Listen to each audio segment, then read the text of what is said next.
Let's do it. A new edition here of Goz On The Go. All the sports talk you need from the week in less than 40 minutes. Before we get into the sports talk, I'm going to tell you about the people that make this podcast possible.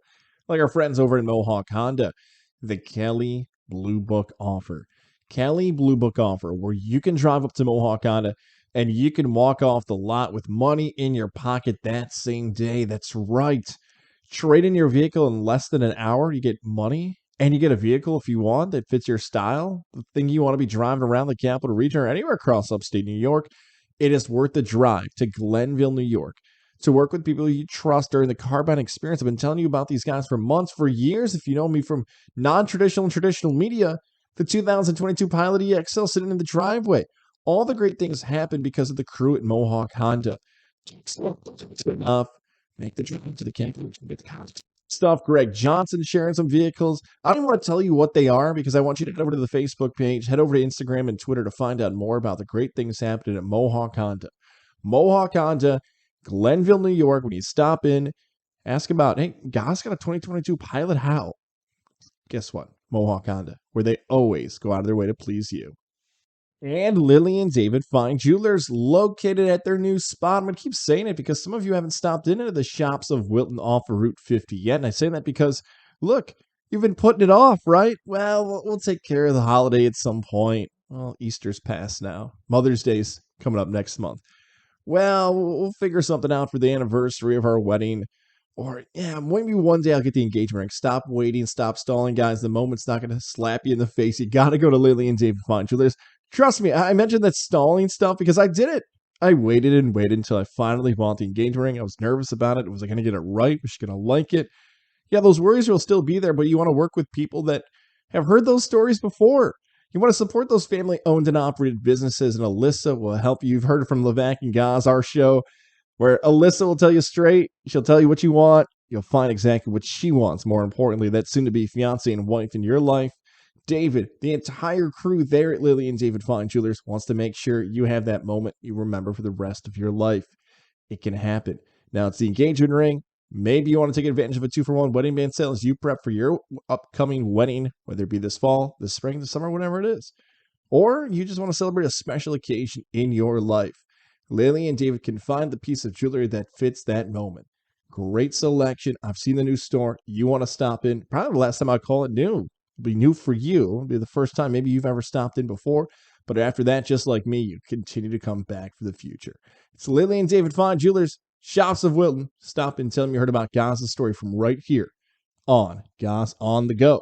All right, let's do some sports talk from the week.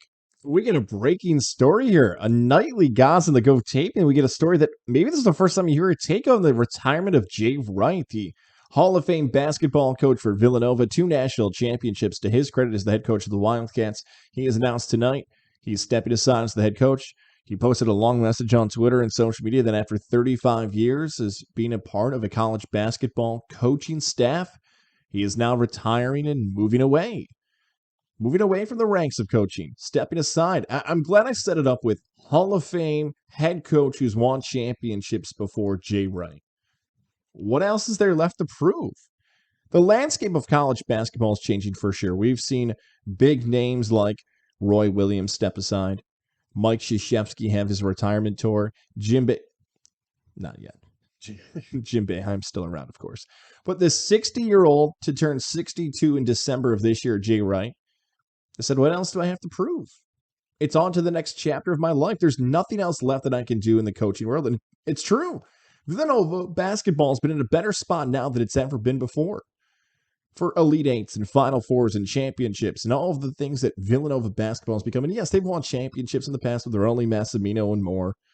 But in that market there, in Philadelphia, it's still a pro market. The Eagles, the Flyers, the Phillies, those are the teams that are talked about first. And I want to give love to the Sixers too. I won't forget about them. But Philadelphia's a pro market, and Jay Wright was able to carve out his own piece of attention when it came to the Wildcats.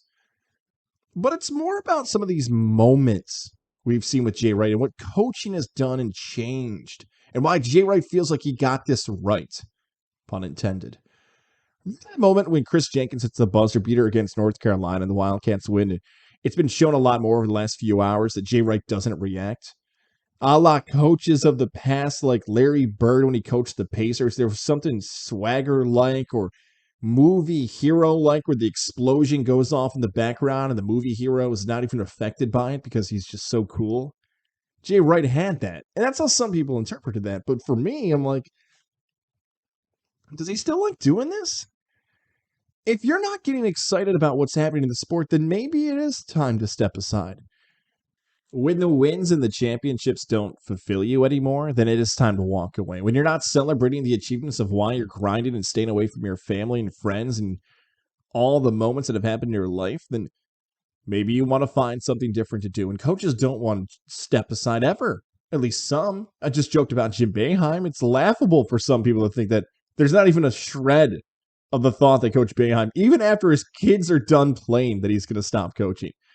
ESPN Plus recently did the Paterno legacy, and Joe Posnanski, who covered the Penn State situation, the author of Paterno, mentioned that Joe Paterno, for so many times in the 1980s, could have stepped aside when he had a national championship team when he was in his 50s.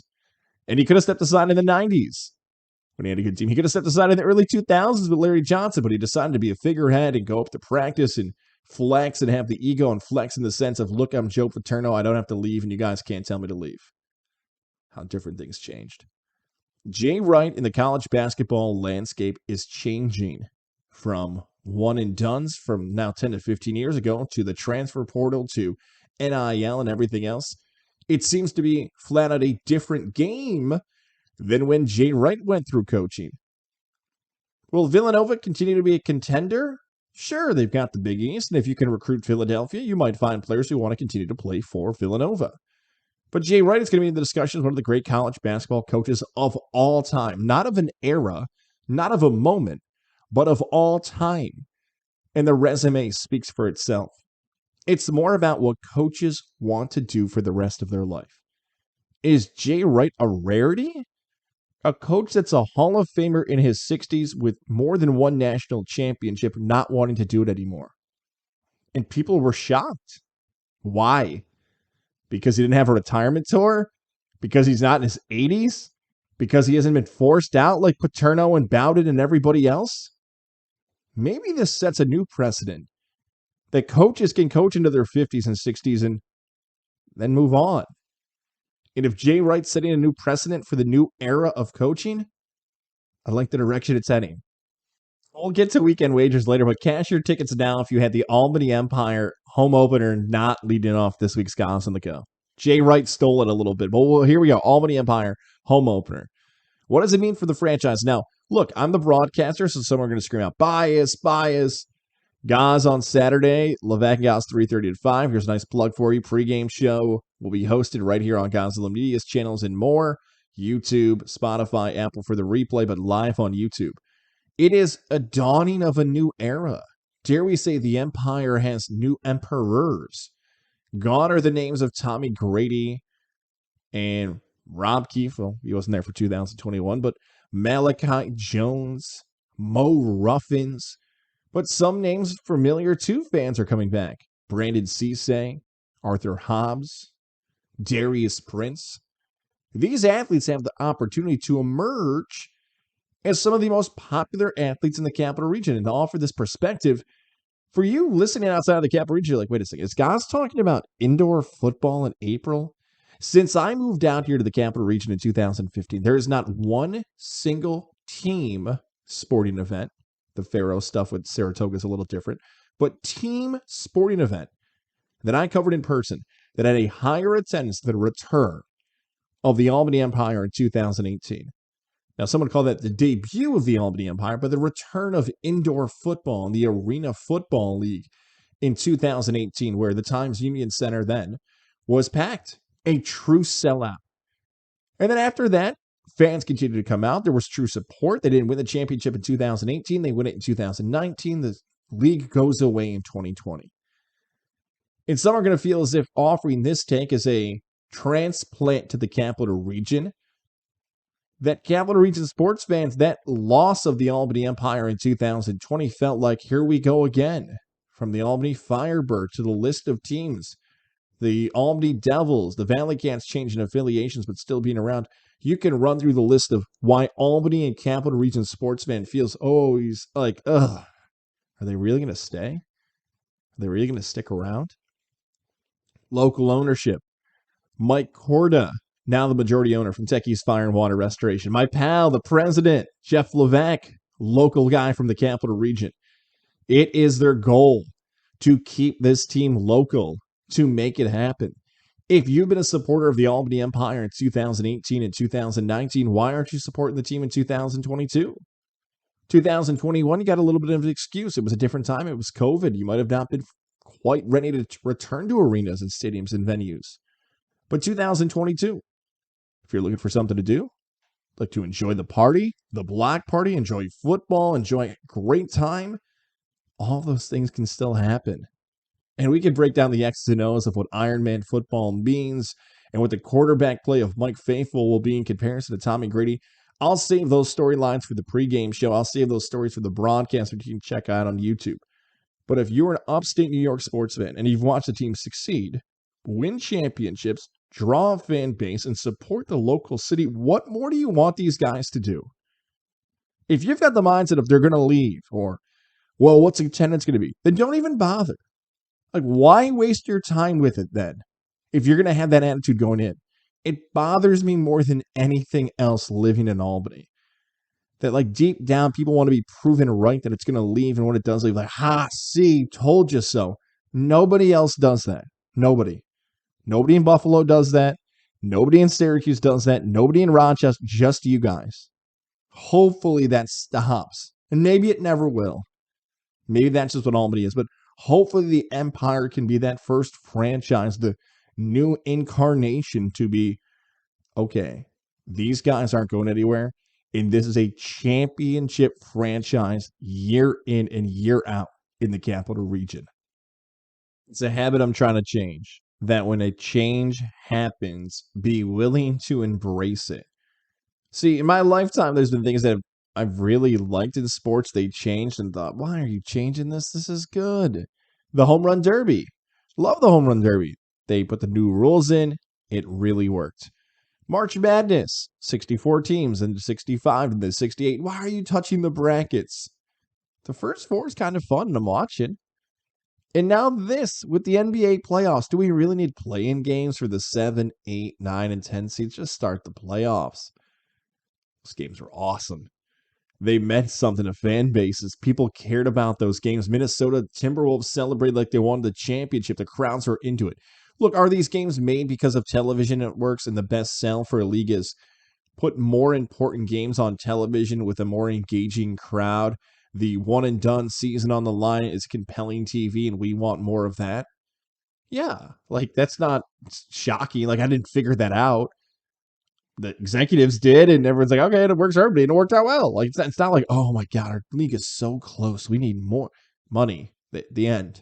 And it's good. It's entertaining, and it works. In the NBA playoffs, for years, you can go back to a 2021 version of Goz On The Go, and I tell you, like, every NBA fan says the same thing. Well, the regular season, yeah, sure, guys, sit, but wait till the playoffs, wait till the play. It has been 5 years, maybe even longer, but for the sake of this, let's go with 5 years at least, that the first few rounds of the NBA playoffs were actually competitive, where games were back and forth, and night in and night out, you really didn't know what team was going to win. When a team got up 2 in a series, they didn't decide to rest their starters for game 3 and get blown out in game 4 to take a 3-1 lead. Couldn't tell you how many times that's happened. But we have great basketball. Got a tweet from my guy Bill who said, can Tatum and Durant miss? Brooklyn and Boston are going back and forth, and Boston wins on a buzzer beater and then beats them by 7 again. And that's a feeling like an Eastern Conference Finals with Kyrie playing the villain. And think about Kyrie, the weirdo. That's a nickname for him now. I won't give you another 7-minute rant on Kyrie. We've got a bunch of Goz On The Go's you can go back and find for those. But the fact that Kyrie gives the double bird to Boston is the hated guy, but Eli Manning did it on a Manning cast, and he's loved. Show you the double standards in athletes. We'll bring back the Timberwolves again. They're hanging with the Grizzlies. Ja Morant and company blow them out in game 2, but that's a game. Right now, while we're talking, the Sixers and Raptors was a battle in that fourth quarter, a close game. Milwaukee and Chicago, look, you get it. It's competitive. The games matter. The athletes are making plays.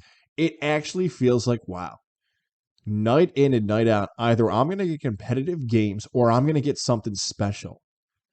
And it feels like I'm like running back the old 90s. It's in the game, like EA Sports. I love this game, NBA commercials. The moment with Devin Booker giving the fist pound to the little kid. The Golden State Warriors putting up historic numbers offensively. Even if you're not a night in and night out West Coast 1 o'clock in the morning can't miss NBA on TNT type of NBA fan, the quality of basketball, the types of offense, and everything I've just laid out there has put the NBA playoffs in a spot they haven't been in years. And we are poised to get something great as this continues. Are we going to get Phoenix and Golden State in the Western Conference Finals? I know the 80s and 90s basketball fans won't love the idea of that. These teams could smoke those teams of the past because of how good they are offensively and how good they are from beyond the arc. We could get that. Could we get Boston or Philly, Boston or Miami in the conference finals? Sign me up. Tatum, Jaylen Brown becoming the future of the NBA. Joel Embiid claiming he's the real MVP. Oh, it's so good. You gave me drama. You gave me storylines. You gave me competitive basketball, markets that are hungry for championships, real rivalries. That's it.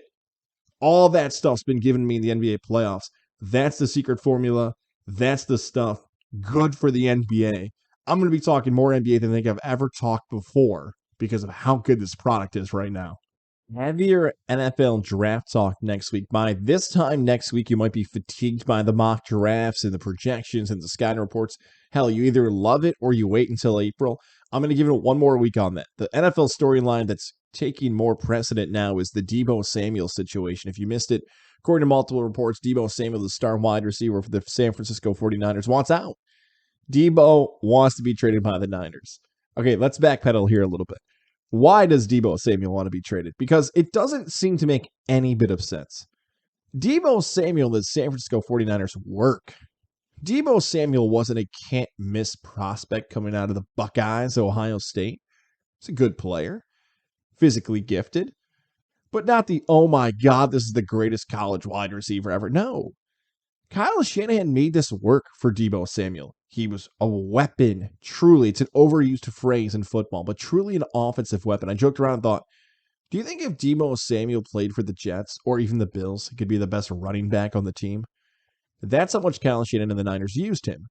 Now, the San Francisco 49ers are a victory away from playing in the Super Bowl, and Deebo Samuel would have been, arguably, if we did the old Madden ratings, the best player on the team. So whoever's running Deebo Samuel's situation, whether he be the agent, advisor, consultant, thought, okay, so let's walk through what Goz just said here and what football fans and maybe executives believe. The reason the 49ers were good was because of Deebo Samuel. The reason Kyle Shanahan had success and got the team within one game of a Super Bowl bid is because of Deebo Samuel. Now, wide receivers are getting paid. Tyreek Hill, Devontae Adams. Okay, my turn. Let's go get myself paid. A.J. Brown was vocal on Twitter that he felt like he's being called a diva. DK Metcalf situation in Seattle. Maybe he gets dealt. But now Deebo Samuel says, okay, you know what? Look where we are right now. We were almost a Super Bowl team. Everybody around me who I consider to be less than me when it comes to skill-wise, the wide receiver, nothing wrong with having swag, is getting paid and I'm not. Pay me. Nope. Bye. See ya. I'm out. That's how it went down. I'm fascinated if anyone wants to tell me a different situation how you think the Deebo Samuel thing went down. I think there was a fight internally. Like, this is not even a hard one to figure out. Will Deebo Samuel get traded? Probably not. Will Deebo Samuel pull a situation where he doesn't show up to camp and holds out? That might seem more likely, and it might actually happen. If you have to figure out positions in football that you could probably pick it up quicker than any position, wide receiver, is that in that conversation, right? Like, you can just kind of show up and do your thing. You might need 2 weeks, but you can beat somebody one-on-one. You can make it happen. That's the new trend for wide receivers. Hey, I've got swagger. I've got an ego. I think I can take over a game. I'm putting up yards and numbers and helping our team win. Pay me. This is the golden era for wide receivers. For so many years, people loved throwing the fact of, oh, look at all the great Super Bowl teams. They never had a good running back. 20 years, no good running back, no all-pro. You don't need a running back to win. Okay, go through that same list of Super Bowl winning teams of the past 20 years and tell me who the best wide receivers were. Now, can we skip Cooper Kupp? Like, this argument feels a lot better when Cooper Kupp wasn't out there. So just kind of, just in the Buck season too. So like, it was a lot better of an argument. It was like 2007 to 2019 without the Bucks and the Rams with great wide receivers. But you get my point. Now, post that situation, those guys are cashing in. Position would you want to overpay for? Quarterback, defensive back, offensive tackle. Will that trend continue? We talked about the trend, so with coaches maybe retiring earlier and not coaching in their 70s and 80s. Will the overpaying of a wide receiver trend continue? As we sit here in April, that seems like a hell no. Despite the numbers, despite the impact, there is no doubt a wide receiver's production is still reliant on the play of the quarterback. Tyreek Hill could have a good season upcoming for Miami. Devontae Adams could have a good season coming up for the Raiders, but if it's not Derek Carr and if it's not Tua, I don't feel as confident in that statement I just had. So Deebo Samuel, you want to try to do your best to go get paid right now because you feel like it's the best time ever to have it happen. And hell, what's the worst case scenario that happens for Deebo Samuel? Either he gets paid by the Niners or he gets traded and gets paid. It's pretty good. Oh, and if those two don't things work out, you can hold out during camp and still show up when you feel like it. All good scenarios. Maybe not good for the brand, like Pat McAfee would say, but good scenarios for Deebo Samuel. Just be careful. If you're a Deebo Samuel fan, you better be rooting hard for Tyreek Hill and rooting hard for Adams and your fellow wideouts to have big seasons to show. Okay, you don't think this is the golden era of wide receivers getting paid? Or you think, guys, it's going to fall off a bit? Watch what these guys did with that money. And now I'm up next. Deebo Samuel, is he going to get paid? Is he going to get traded? Jets fans, I know you got an eye on this. We'll be talking about that for the next week to come. Future, man. I don't know if it's just because of the storylines we got this week or like this is becoming the talk of this Goz On The Go episode this week because it falls into our WWE and AEW coverage. Two things I really like about WWE and AEW that's coming this summer could be the storylines of the summer. We'll start with AEW first because it's fresh in my mind. Just watched that coffin match between Darby Allin and Andrade El Idolo. Andrade El Idolo. Andrade. Okay, we'll keep it there. We're going to leave that in. We're not going to edit that out. That's fun. It's entertaining. Not like the old Taker coffin matches, but Darby Allin's just a car wreck every single time. And 63-year-old Sting, as I tweeted out, looked like my dad on his first edible jumping off stuff with painted face. And okay. But during that show, Tony Khan announced we got AEW versus New Japan Pro Wrestling coming out this June. Awesome event coming to Chicago. Shout out to my guy Greg right there, man. I'm a big AEW fan. Shout out to Greg. Saw the show with him back in the fall in Rochester.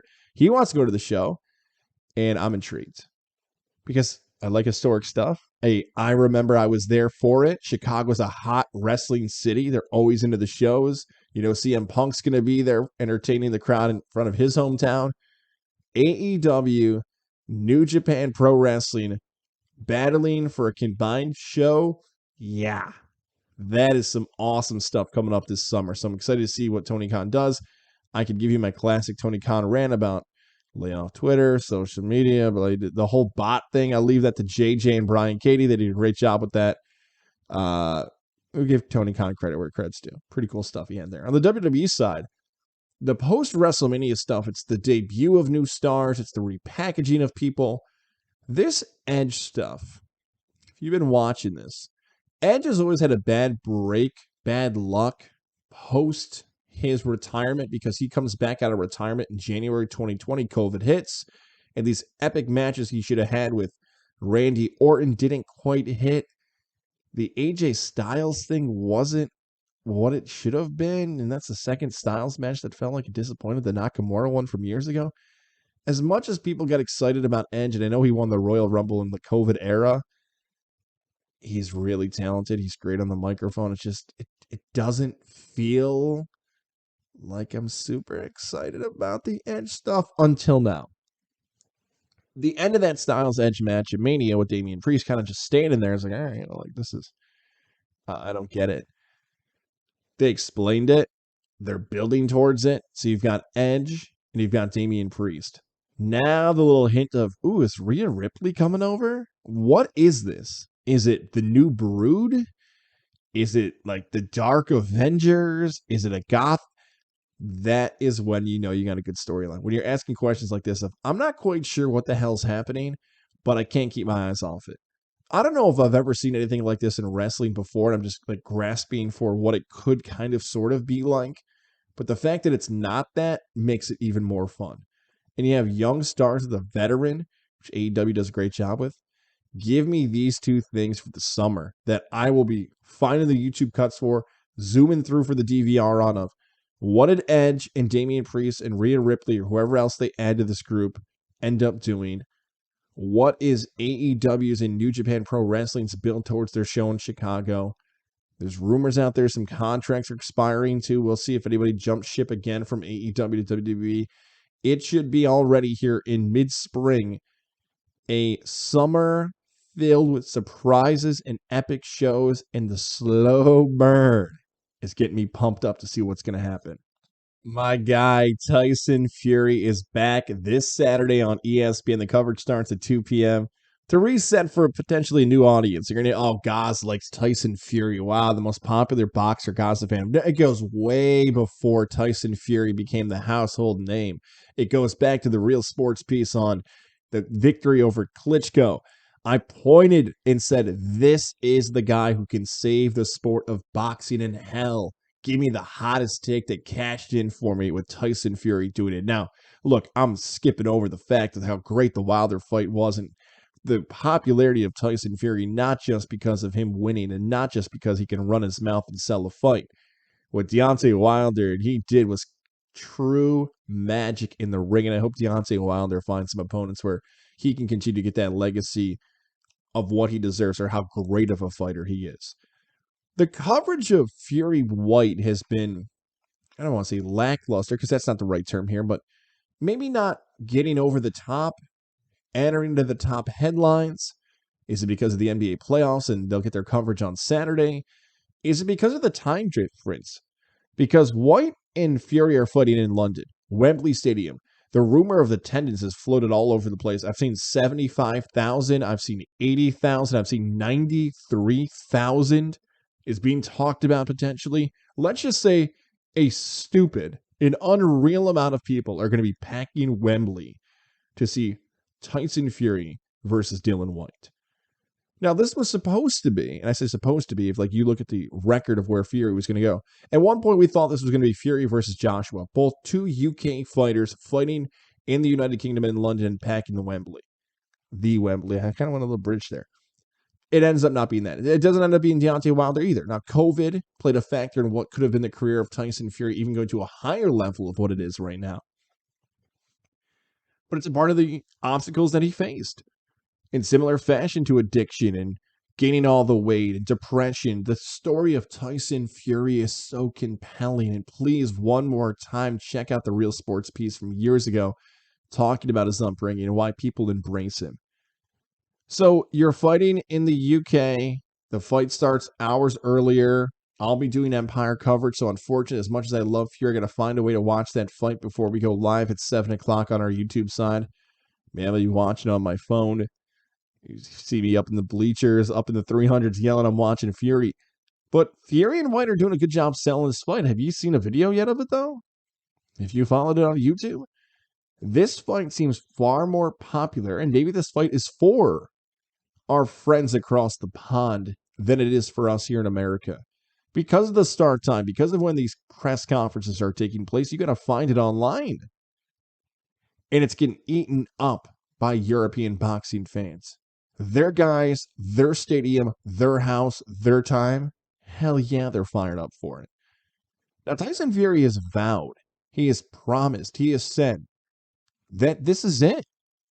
This is his retirement fight. He will never fight again after this. Should we believe a boxer retiring and staying true to their word? We've kind of gone down that road before. But Fury, what else does he have to prove? If you told Tyson Fury years ago, your final bout in boxing will have 85,000 at Wembley cheering you on as you're the undefeated heavyweight champion of the world, where you're singing to your wife, where you've done it all, what else is left? Does Tyson Fury want to wait a year and a half for another big payday to potentially lose on the card to Joshua? Does he want to go out and have a fourth Wilder fight? What does he want to do? So, as much as I don't want to believe him, and I don't want his final fight to be in London, I'd love it to be in Vegas. I want to watch him fight. I want to be a fan. The idea of him retiring isn't the most wild possibility. I'll be ordering the fight. I'll be watching Tyson Fury. Hell, I wish I was out in Wembley watching it. Tyson Fury wins by decision. Wouldn't wager on it. Weekend wagers coming up. And no, he's not going to step aside, but hell, he's going to sell it like he is. He is going to sell this fight for the next 2 days like it's his retirement fight. And if he pulls a McGregor and a Khabib, Nurmagomedov, and actually ends it, I'll be sad. Don't, Tyson. Don't step aside. It's more believable than ever before. Jay Wright back in the conversation from this Zoom, right? I don't want it to be the final one. I want to see him win. I want to see Wembley go wild. I want to see him sing. I never want the era of Tyson Fury to end as he continues to win. Before we get into the weekend wagers, we want to tell you about the people that make this podcast possible. How about NFL Draft Night? It's coming up at the Iron's Edge next week, next Thursday. Join us April 28th, 6:30 to 8 o'clock. Pre-game show, pre-draft show. 8 o'clock, round the night. Picks, predictions, analysis, all that stuff. The schedule is still coming together. We're hoping to have that out next week, exactly what we're talking about when we talk about our draft coverage. Again, 6:30 to 8 o'clock. We'll be live. 8 o'clock, it gets underway for Pick 1 live at the Iron's Edge. Stay updated across Gozilla Media platforms as we get details. It's a wild time now as the Iron's Edge is getting ready to open. We want to make sure to support our guys. Shout out to everybody there. The Iron's Edge NFL Draft Party coming up next week. And also, I'm sure you'll see this guy there, Jared Lozier at Northeastern Insurance. Jared doing some cool stuff on his Instagram, so check that out if you can. If you're on Instagram, Jared Lozier. If you're not on Instagram, there's still great ways where you can save cash for the things that are important to you, your car, your home, your small business, and more. Jared Lozier wants to help you. Simple as one email to get a quote on those things. JAREDL@nemail.com. JAREDL@nemail.com. Or give a call today at 518-956-3753. 518-956-3753. Jared Lozier, Northeastern Insurance, saving you some money for 2022 on the things that are most important to you. All right, let's get to some picks this week. I gave you the Tyson Fury one. So Tyson Fury wins. Decision is the bet I would go with, even though the odds are not as tasty as they used to be when he fought Deontay Wilder, where they're close to even money or underdog. Give me Fury, decision on the cards. He wins that. Let's do some NBA picks on this because I'm kicking myself. I didn't take Memphis and Miami on Tuesday night. I should have. Both of the spread. I missed on that. Let's jump to the Friday games. I would give you Thursday. I looked at those numbers. Sometimes you got to pass. I think very good spreads across the board for those games. I don't like anything. Nothing. Over-unders, spreads, passing all Thursday. I'd go to Friday instead. Give me these two plays on Friday. Give me the Hawks. Man, God, how many times have I bet on the freaking Hawks on Goz On The Go? Hawks are a 1.5 underdog against the Heat, down 2-0 in the series. Atlanta, the spread doesn't make sense, but come on. You got to show up in this series at some point. 10-point loss in game 2. You got smoked in game 1. Miami, as I told you earlier in the podcast, are the top seed. They don't have to throw everybody out on the court and try to go up 3-0 in a series. They're good enough where they can just pull back a little bit. Give me Atlanta at home, 7 o'clock tip-off on Friday night. They could win that. I like that money line. Depending on injuries, right? Like the Bulls and the Bucks are playing right now. So as of this moment, Chicago's up 14. Milwaukee can come back in that game and still win. Oh, God. Can Chicago really go up 2-0 against Milwaukee? Yeah, they can. Yeah. Yeah, I like this. Chicago is just as good as Milwaukee. Chicago can win at home. Yeah. Give me the Bulls. If the Bulls, again, injuries, spread, a bunch of stuff can happen. If it's like 2.5, if the Bulls are getting 2.5 points in that game, I would love that spread.